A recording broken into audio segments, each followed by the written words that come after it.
Let me show you something worth noticing. There's a moment that happens in the middle of the night, or during a meeting, or while you're driving. You're not thinking about money directly. But then something flickers. Maybe it's a notification. Maybe it's a memory of an upcoming bill. Maybe it's nothing at all. And before you know what's happening, you've opened your banking app again. You're not checking because something changed. You're checking because you feel like you need to know. And here's what's strange. After you check, the feeling doesn't go away. If anything, it gets stronger. Because now you're thinking about it. Now the numbers are real and visible. Now you're doing the mental math about what might happen next week, next month, if something unexpected comes up. So you close the app. But 20 minutes later, maybe an hour, you check again. Same numbers usually. Sometimes a pending charge is posted. Sometimes nothing's different at all. But you checked anyway, and now you'll probably check again before the day's over. This isn't occasional worry. This is a pattern that runs in the background of your life, so familiar you might not even notice it's there. Most people assume financial anxiety is caused by not having enough money. And sometimes that's true. But there's something else happening that has nothing to do with the actual numbers in your account. It has to do with the way your mind tries to handle uncertainty. And the solution your brain comes up with, checking, monitoring, staying aware, is the very thing that keeps the anxiety alive. Because here's what your mind is doing. It's treating financial uncertainty like a problem that can be solved by gathering information. If you just know where you stand, if you just keep track, if you just stay on top of it, then you'll feel in control. That's the logic. That's why checking feels responsible. It feels like you're managing things. But there's a gap between what your mind thinks it's doing and what's actually happening. When you check your balance, you're not reducing uncertainty. You're reminding yourself that uncertainty exists. You're pulling your attention toward the thing you're worried about.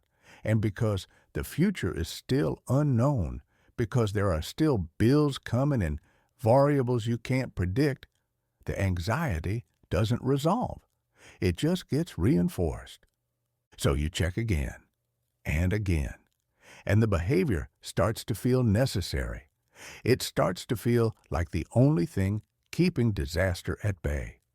You tell yourself you're being responsible. You tell yourself this is what financially aware people do. But underneath that, there's a tension that never quite goes away. Now imagine someone who doesn't do this. Imagine someone who looks at their account once a week, maybe less. They know roughly where they stand. They have a sense of their financial situation, but they're not monitoring it constantly. They're not refreshing the app. They're not running the numbers in their head while they're trying to fall asleep. Are they less financially responsible? Not necessarily. In fact, they might be making better decisions because they're not operating from a place of chronic activation. They're not treating every small fluctuation like a potential crisis. Their attention is free to focus on other things. And here's the part that seems backward. They often feel less anxious, even if their financial situation is objectively similar. The difference isn't in the numbers, it's in the loop. One person has trained their mind to treat financial awareness as a constant monitoring task. The other hasn't.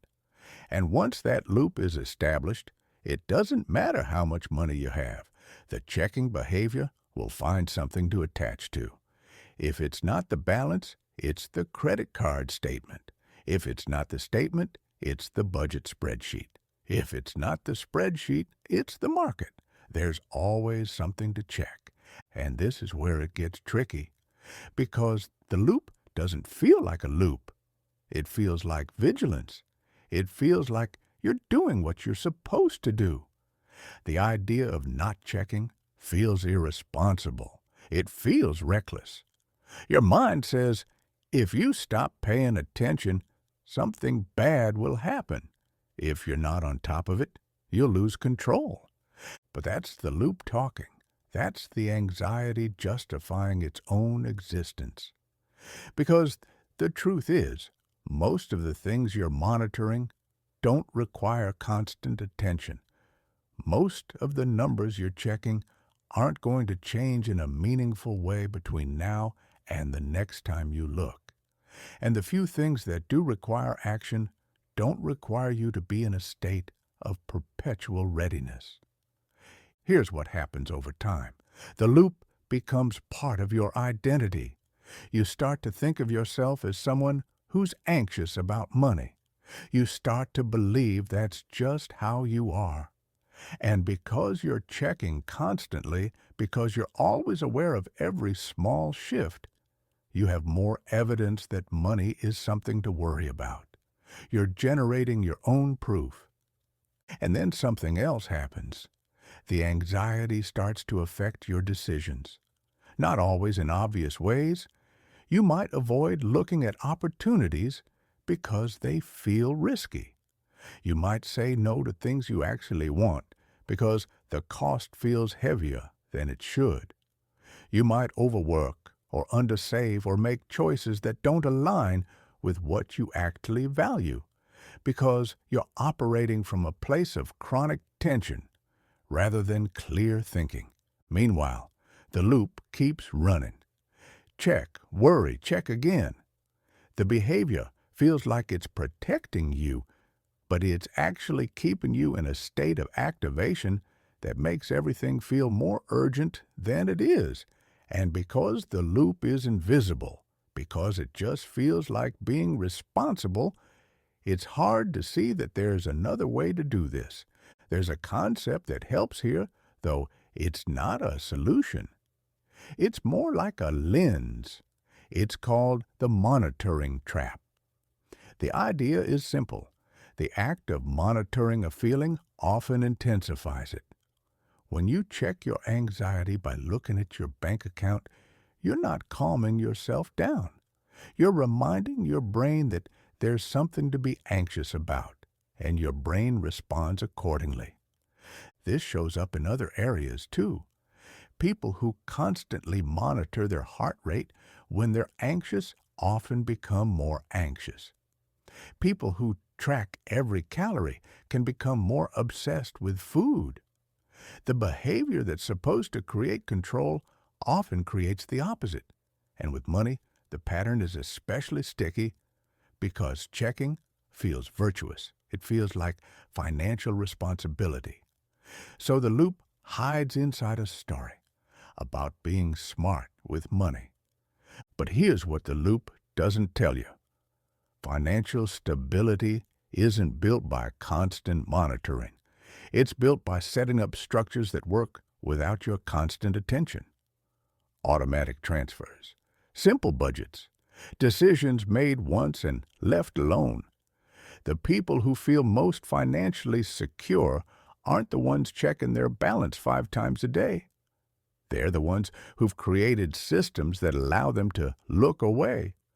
That doesn't mean ignoring your finances. It means understanding the difference between awareness and vigilance. Awareness is checking in when it's useful.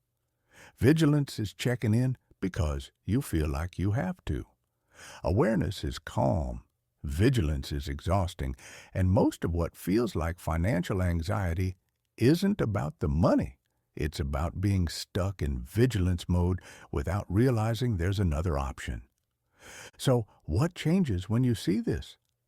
Not everything. The loop doesn't vanish just because you notice it. But something shifts. You start to catch yourself reaching for the app. You start to ask, am I checking because I need information or because I need to feel like I'm doing something? And sometimes you put the phone down. Not because you're being reckless, but because you realize the checking isn't helping, and over time, the grip loosens, not all at once, but gradually. The space between checks gets longer. The anxiety doesn't have as much fuel, and you start to notice something unexpected. You make better financial decisions when you're not in a constant state of reaction. You see opportunities you would have dismissed. You feel less trapped by small fluctuations. The numbers start to matter less because you're not treating them like a continuous threat assessment. None of this solves money problems. If you don't have enough, you still don't have enough. But it does something else. It separates the financial situation from the mental loop that's been running alongside it. And when you can see the loop for what it is, you get your attention back. You get your decision-making back. You stop living in a state of low-grade emergency and start living in a way that's actually oriented toward what you're building. The loop will try to pull you back. That's what loops do. But now you know what it is, and that's not nothing. Thanks for watching. Subscribe and turn on notifications so you don't miss what's next.